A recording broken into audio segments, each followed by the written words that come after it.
Olá a todos, então vamos continuar a nossa terceira e última aula sobre gerenciamento de memória. Na aula de hoje a gente vai ver alguns tópicos relacionados ao projeto de políticas envolvendo a implementação de paginação e vamos ver também segmentação. Bom, começando então, o primeiro tópico da aula é a questão das políticas de alocação local versus global. Imagine que a gente tem a tabela de páginas aqui simplificada na figura A. As letras representam processos diferentes.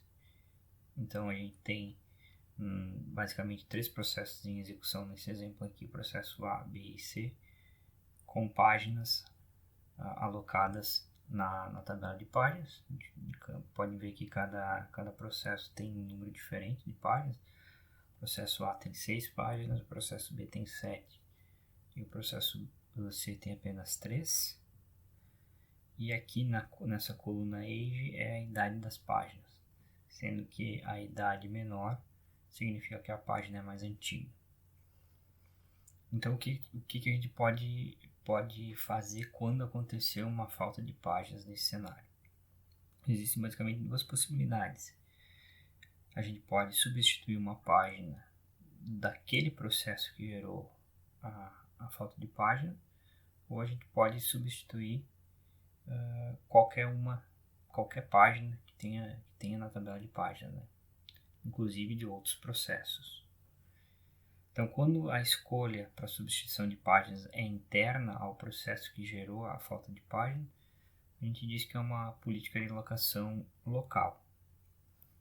Quando a gente pode substituir a página considerando os outros processos, então a gente diz que é uma política de alocação global.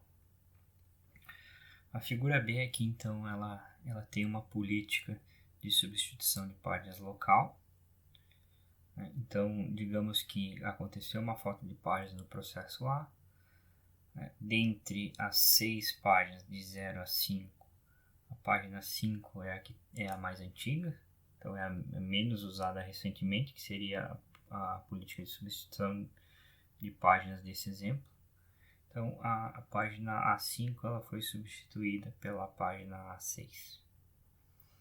Por outro lado, se a gente considerar uma política de substituição de páginas global, igual aqui é representado na figura C, então a página substituída não seria a página A5, seria então a B3, que é a mais antiga. Então podem ver que o A6, que é a nova página, que foi trazida da memória, foi trazida do disco para a memória, substituiu a página B3. Bom, em geral, o que a gente pode falar sobre política de substituição de página local versus global? Em geral, a global ela tem um desempenho, uma performance melhor do que a política local. Mas a discussão ela é um pouco mais ampla, né, pessoal? A gente tem que discutir, por exemplo, a questão de quantas páginas a gente vai alocar para cada um dos processos. Os processos eles têm tamanhos diferentes. Se a gente assumir que todos os processos vão receber a mesma quantidade de páginas, um processo que demanda muita memória pode ser mais prejudicado que aquele processo que demanda pouca memória. Então, talvez não seja uma boa ideia de fazer isso. A gente poderia pensar ao contrário. Vamos dar mais páginas para processos maiores e dar menos páginas para processos menores. Poderia ser uma alternativa melhor, mas o problema é quantas páginas, tá? Qual é o mínimo de páginas que aquele processo vai ocupar. O sistema operacional, a princípio, não conhece o comportamento interno do processo para tomar essas decisões. Uma terceira alternativa é usar uma política de alocação de páginas mais dinâmica, algo como o que está exemplificado nessa figura. Essa figura aqui ela traz no eixo X o número de páginas, o número de frames alocados por processo, e no eixo Y a taxa de faltas de páginas por segundo. Então a taxa ela varia de A a B. Conforme a gente vai aumentando o número de frames, o número de páginas para aquele processo, obviamente o número de faltas de páginas vai reduzindo. Então o sistema operacional ele poderia, em tempo de execução, medir essa taxa que ela não vai te dizer qual é o tamanho da tabela de páginas, mas ela vai te dar um indicativo que aquele processo precisa mais ou menos páginas. Então, o processo tendo essa taxa entre o A e o B aqui na figura, teoricamente ele teria um desempenho bom. Né? Então, não seria tantas faltas por segundo, não seria tão poucas faltas por segundo. Então, esse tipo de algoritmo ele poderia estar integrado no sistema operacional para facilitar a questão de alocação de páginas por processo durante a execução desses processos. Um outro tópico que a gente vai comentar é a questão de páginas compartilhadas. Imagine que a gente tem um computador, pode ser multiusuário ou pode ser um usuário só, mas esses usuários do computador ou do sistema operacional, eles executam o mesmo programa. Imagine que a gente nós como usuários de Linux, por exemplo, a gente abre lá 2 instâncias do editor gedit. Não faz sentido a gente ter páginas duplicadas se o editor é o mesmo. Então, por isso que existe esse conceito de páginas compartilhadas. Então, dentro da tabela de processos, como exemplificado na figura, a gente teria dois processos em execução. Esses 2 processos estão executando o mesmo programa. Nesse exemplo que eu acabei de falar, seria o gedit. Então, os 2 processos eles compartilham a mesma área de programa, ou seja, o mesmo código. Como o código é apenas de leitura, né, não há problema em compartilhar o código. Então, as páginas do programa, as páginas de código são compartilhadas. Então, dentro da tabela de processos, há 2 ponteiros. Na verdade, é um ponteiro por processo que aponta para a área de código, né? Mas apontam para a mesma área. E aí os dados de cada um dos processos, apontados aqui pela flecha, são diferentes. Então são tabelas ou páginas de dados do processo 1 e páginas de dados para o processo 2 que são diferentes. Né? E aí tanto a área de programa, a área de código, quanto a área de dados de cada um dos processos vão formar a tabela de páginas. Existe a mesma ideia com bibliotecas, né? Imagine a gente está usando biblioteca gráfica ou a própria biblioteca da linguagem C. Algumas dessas bibliotecas elas têm um tamanho bastante grande, então não faz sentido a gente compilar o código de maneira estática e cada vez duplicar o código da biblioteca nos programas que usam essa biblioteca. Então o que existe ainda é o conceito de biblioteca compartilhada, como exemplificado aqui nessa figura. Então a figura ela tem o processo 1, então é o espaço de endereçamento do processo 1, o espaço de endereçamento do processo 2, e essa área em cinza, ela representa uma porção do código, uma área do código dos processos que usam a mesma biblioteca compartilhada. Notem que no processo 1, o uso da biblioteca compartilhada inicia aqui no endereço 36K, enquanto no processo 2 o uso da biblioteca inicia aqui em 12K.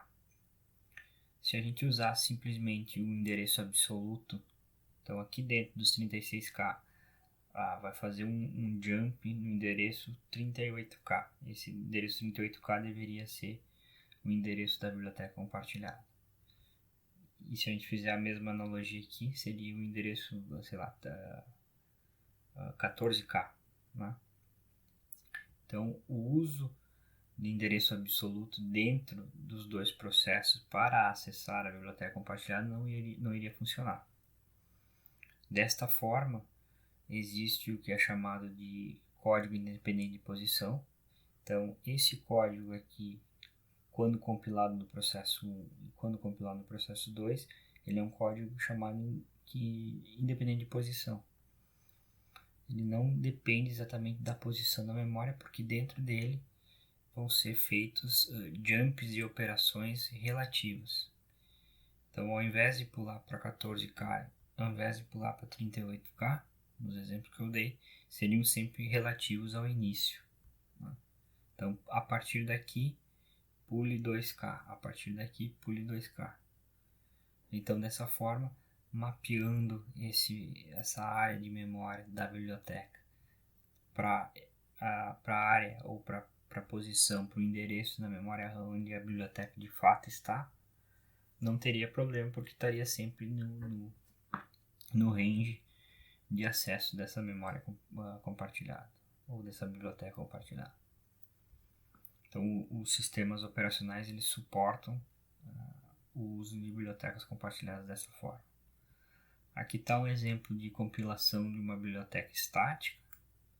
Então, geralmente no Linux a gente tem que a biblioteca estática é sempre o ponto .a. Então, aqui a gente está compilando um código de um arquivo chamado func.c, gerando func.o, e esse func.a está sendo colocado dentro de uma biblioteca estática, através do comando AR. Na hora de ligar essa biblioteca estática com o programa, se usa o "-static" e o "-lfunc" para incluir a biblioteca func. Tá? Já a biblioteca dinâmica ela é compilada com a flag "-fpic", então, o código C, né, do código fonte original do que a gente quer criar uma biblioteca compartilhada. Então, esse código C ele é compilado com "-fpic.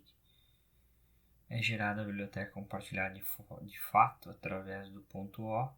Biblioteca compartilhada no Linux ela geralmente termina com .so, né, e o GCC com a flag "-share vai criar essa biblioteca compartilhada. Já para a execução, ou melhor, para a compilação do programa, notem que não tem a fase de ligação aqui, porque a ligação ela é feita em tempo de execução nesse caso. Toda vez que o nosso programa main usar a nossa libfunc.so, a main vai achar essa biblioteca através dessa variável de ambiente, que é o LD Library Path. Foi exportado o LD Library Path com o diretório atual, onde foi compilado a libfunc.so. Então, no momento que a main acessar qualquer função ou digamos variável dentro dessa libfunc, através dessa variável de ambiente vai se achar a libfunc, e assim não vai dar nenhum erro de execução, como por exemplo de uma biblioteca não encontrada. Bom, até o momento a gente conversou bastante a respeito de paginação, algoritmos de substituição de página, mas o que acontece dentro do sistema operacional quando de fato acontece uma falta de páginas? Então, o que o livro traz aqui para a gente é um passo a passo do que acontece no momento que uma falta de páginas ocorreu, os passos que o sistema operacional faz para tratar essa falta de página. Então, a primeira coisa que acontece é o próprio hardware fazer um trap, fazer um desvio para o kernel, para o sistema operacional, já salvando o contador de programa na pilha. Dentro do sistema operacional, então, uma rotina escrita em linguagem assembly é iniciada. Essa rotina, basicamente, ela salva o contexto do processo que está em execução. Então, salva registradores gerais e outras informações do processo.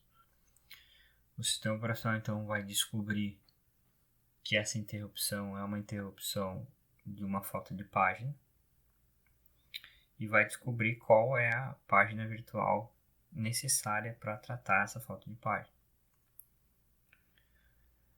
Ele vai descobrir isso através do endereço virtual, fazendo a conversão para o endereço físico e checando também os bits de proteção lá na tabela de páginas. Então, basicamente, ele vai checar se o processo que está acessando aquele endereço dentro de uma página tem realmente o acesso, os direitos de acesso naquela página.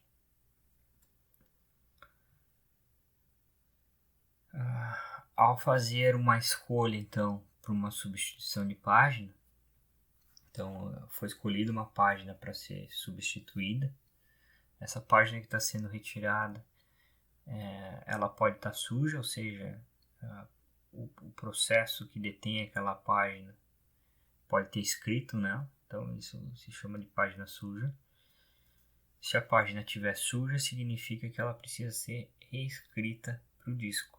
Então, nesse caso, o sistema operacional vai escalonar uma transferência dessa página para o disco e vai trocar o contexto para um outro processo, para uma outra thread, enquanto o disco faz a escrita dessa página.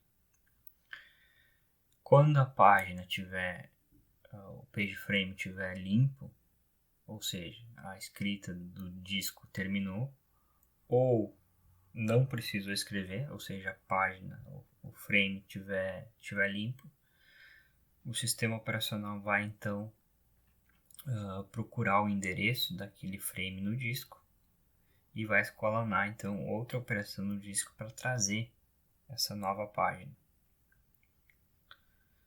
De novo, vai acontecer aqui uma troca de contexto, porque essas operações do disco elas demoram um pouquinho em relação à velocidade do processador, né? Então, quando a interrupção do disco indicar que a leitura dessa nova página terminou, a tabela de páginas vai ser atualizada para refletir essa nova posição.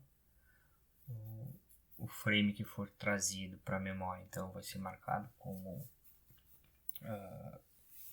estado normal. A instrução que causou a falta de páginas, então ela vai ser restaurada. O programa vai ser o contador de programa vai ser resetado para o ponto daquela instrução para ela ser executada novamente. Nesse momento, o processo então que causou a falta de páginas ele pode ser reescalonado. Ele vai ser reescalonado através de uma instrução ou de uma rotina em linguagem assembly que vai restaurar o contexto. E então essa rotina de restauração de contexto ela vai basicamente recarregar todos os registradores e informações de estado daquele processo e vai retornar para o espaço do usuário para continuar aquela instrução como se nenhuma falta de página tivesse acontecido. Mas na verdade, olha o tanto de processos internos que foram realizados pelo sistema operacional. Vale a pena um comentário aqui, pessoal, nessa fase aqui, que antes da instrução ser retornada para o status ou para o estado que ela foi interrompida no momento da falta de página, antes disso, o que pode acontecer é que o processo ele pode ser marcado, o processo a thread, né, ele pode ser marcado como pronto para ser executado. E antes de ser executado realmente, o que acontece é que o escalonador vai executar e vai escolher qual é a próxima thread ou qual é o próximo processo para executar. Tá? Nem sempre é escolhido esse processo que causou a falta de página. Podem haver outros processos, outras threads com mais alta prioridade ou seguindo a política de escalonamento ter prioridade e por isso executarem primeiro. Então nem sempre vai ser escolhido logo na sequência o processo ou a thread que causou a falta de página. Bom, Onde as páginas então são escritas no disco, né? Quando elas têm que ser colocadas de volta para o disco, ou quando elas têm que ser lidas do disco para a memória principal. Onde elas realmente são armazenadas, elas são armazenadas nessa área de swap, né? Então quem já instalou Linux, já deve ter percebido que na hora de fazer o particionamento do disco, sempre tem aquela opção de escolher uma área swap. Então essa área swap é basicamente para escrever ou para armazenar as páginas durante o sistema de paginação. Então aqui tem um exemplo na figura A, onde a gente tem a memória principal com 4 páginas, 0, 3, 4 e 6, e uma tabela de páginas com 8 posições, de 0 a 7. Então tem 4 páginas que estão na memória nesse momento e 4 páginas que estão na área de swap. Nesse projeto aqui de swap da figura A, o tamanho da área de swap é igual ao tamanho da tabela de páginas. Notem que a página 0 está na tabela de páginas, ou seja, está na memória principal e não está na área de swap.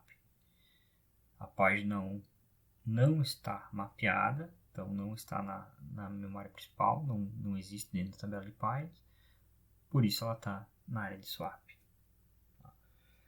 A diferença aqui para o projeto de swap da figura 2 é que a área de swap ela só contém as páginas que estão realmente na área de swap. Não vai conter nenhum espaço adicional. Se a página estiver na memória principal, ela não está na swap. O que isso impacta? Impacta agora que para a gente acessar uma página na área de swap, a gente precisa um mapeamento.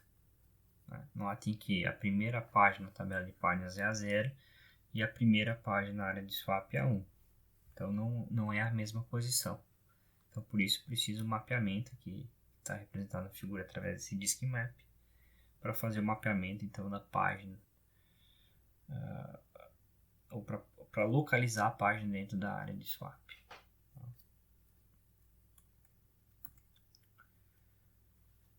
Bom, e o último tópico da aula é a questão de segmentação. A segmentação ela foi criada basicamente para permitir que os programas tivessem mais de um espaço de endereçamento.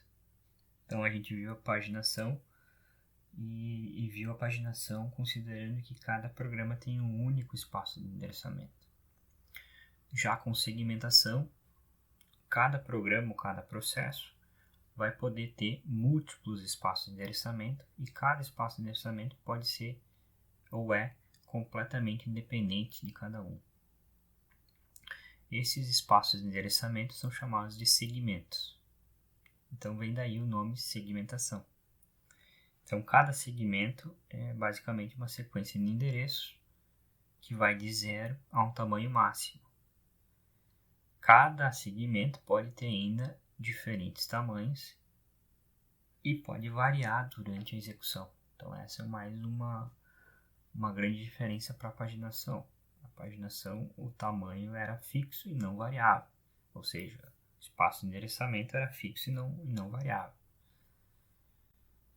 Agora, para acessar um endereço numa memória segmentada, um programa ele deve fazer duas coisas.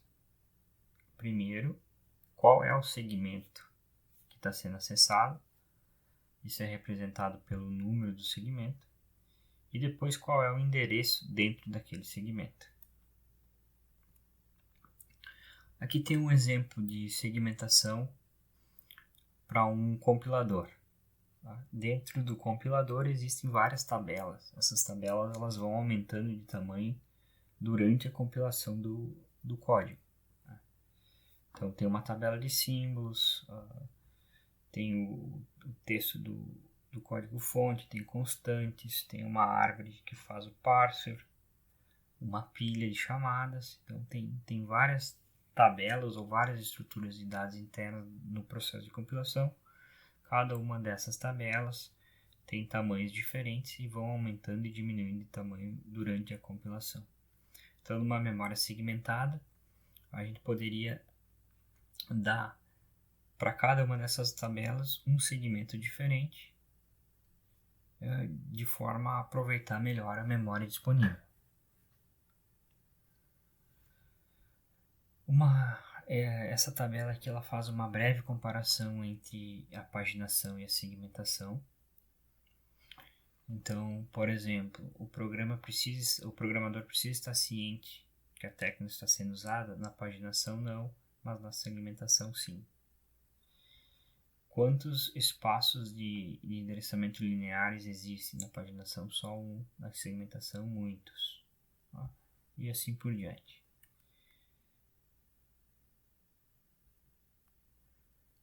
Aqui está mais um exemplo de segmentação. Então, aqui na figura A existem então 5 segmentos na memória com tamanhos diferentes. No momento que um novo segmento é necessário, alguns desses segmentos aqui têm que ser jogados de volta para o disco. Nesse exemplo da figura, o segmento 1 foi removido e foi trazido o segmento 7. Note que o segmento 7 tem 5K de tamanho e o segmento 1 tem 8K, portanto tem uma área de memória livre.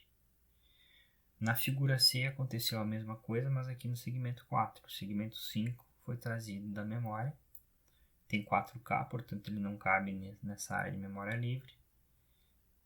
Por isso um dos segmentos foi removido e ele entrou no lugar. Aqui na figura D aconteceu a mesma coisa, mas agora para o segmento 6. O segmento 3 foi removido. Notem que está acontecendo fragmentos de memória livres que não estão sendo usados. O nome disso aqui é fragmentação. Então a gente está fragmentando a memória através do uso de segmentos.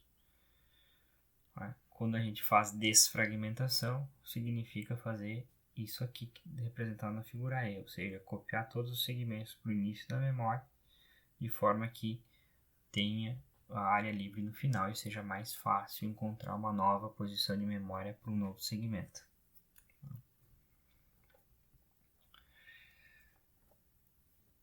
A segmentação ela é bastante usada, pessoal, nos dias de hoje, mas ela é usada com paginação, não como segmentação pura.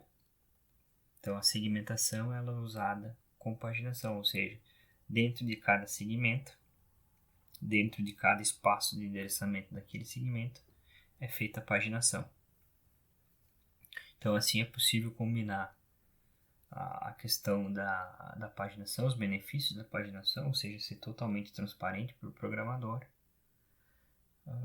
com o fato de segmentação suportar diferentes espaços de endereçamentos que permitem alocar diferentes coisas para cada segmento, ou seja, eu posso alocar, por exemplo, código num único segmento e dados em um outro segmento.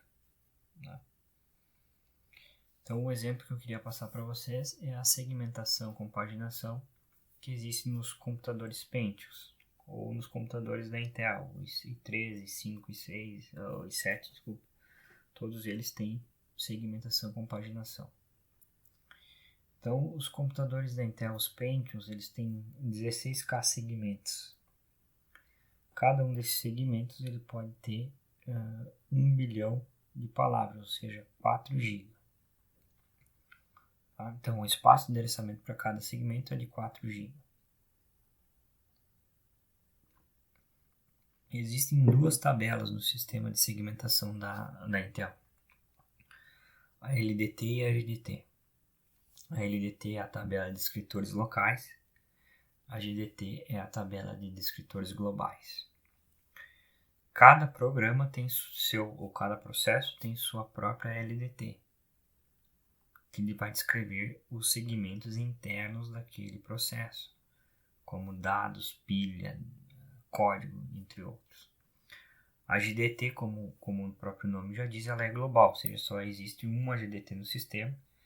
Essa GDT ela vai armazenar dados do próprio sistema operacional e e porventura pode também armazenar informações sobre bibliotecas compartilhadas, por exemplo.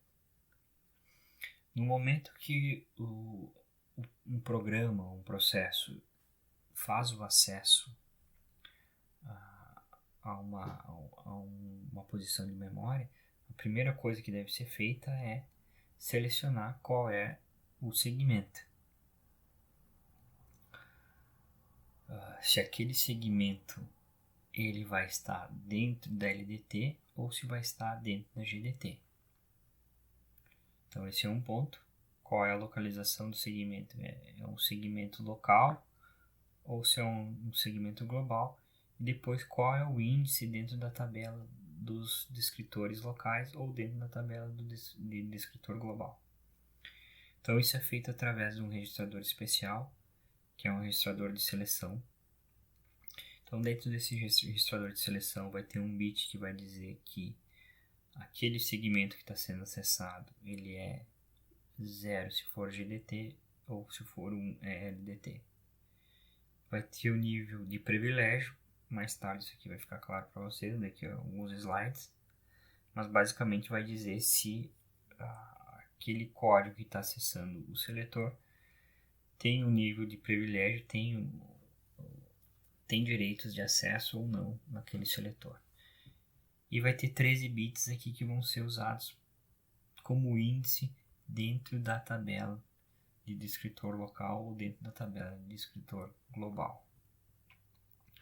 O descritor, ou seja, cada descritor dentro da LDT ou da GDT, ele é como representado nessa figura, ou seja, ele tem 8 bytes. Os bytes de 0 a 15 representam, ou melhor, os bytes de 0 a 15 mais 16 a 19, ou seja, 20 bits ao todo, representam qual é o limite, qual é o endereço limite de acesso dentro daquele seletor, daquele segmento. Também vai ter o endereço base daquele segmento. Então, 0 a 15, os bits 0 a 15 estão aqui, os bits 16 a 23 da base estão aqui, e os bits 24 a 31 da base estão aqui. Então, ou seja, a base tem 32 bits. Então, esse conjunto de bits aqui vão apontar para a base do segmento. O limite vai dizer se o endereço que está sendo acessado está dentro da base mais limite. Simplesmente para proteção, para impedir que aconteça um acesso que vá além do permitido, ou seja, que vá a mais do que o endereço do segmento. E aí tem vários outros bits de proteção, bits que são usados para dizer, por exemplo, se o segmento está ou não presente na memória, nível de privilégio, se é um segmento do sistema operacional ou se é do usuário, tá?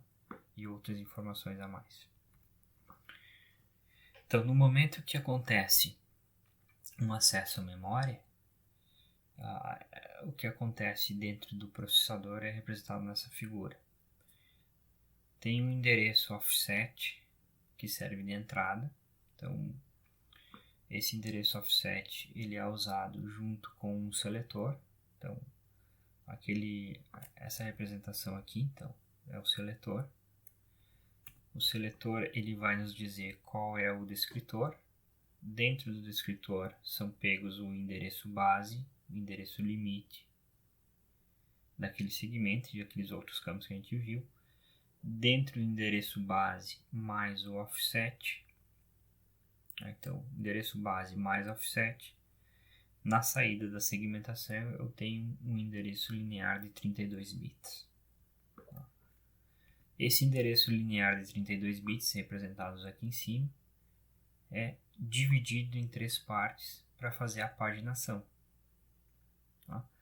Então, 12 bits de offset, 10 bits representando o índice do segundo nível da tabela de páginas e 10 bits representando o primeiro nível da tabela de páginas. O primeiro nível da tabela de páginas nos processadores da Intel é chamado de diretório de páginas. Então existe um ponteiro, é o registrador chamado CR3, né, nos processadores da Intel, que aponta para o diretório de páginas.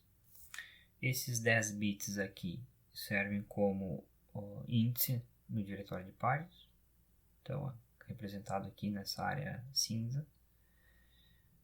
Esse índice no diretório de páginas, então, é o ponteiro para a próxima tabela de páginas, o segundo nível da tabela de páginas. Então, a gente está falando aqui de uma paginação em 2 níveis. Os 10 bits aqui representam, então, o índice dentro da tabela de páginas, que seria o segundo nível. Aponta para o frame, ou seja, para a página física na memória.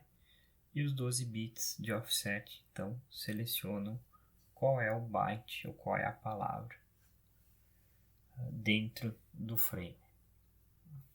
Então aqui a gente acaba de ver o processo de transformação de um endereço linear para um endereço físico na Intel, ou seja, a paginação da Intel. Nessa figura aqui a gente faz a conversão do seletor e do offset num endereço linear. Então ela combina a segmentação com paginação na Intel.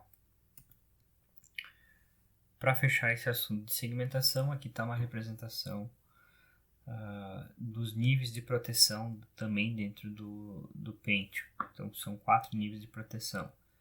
O nível 0, que é do sistema operacional. Nível 1, que é chamado de sistemas. Nível 2, que são bibliotecas compartilhadas. E nível 3, que seria aplicações do usuário. Como sugestão, ficam aí listados esses exercícios lá do capítulo 3 do livro do Tannenbaum. Qualquer dúvida em relação à parte teórica, a gente discute na nossa aula síncrona. Então era isso, pessoal. Obrigado a todos pela atenção e até a próxima aula.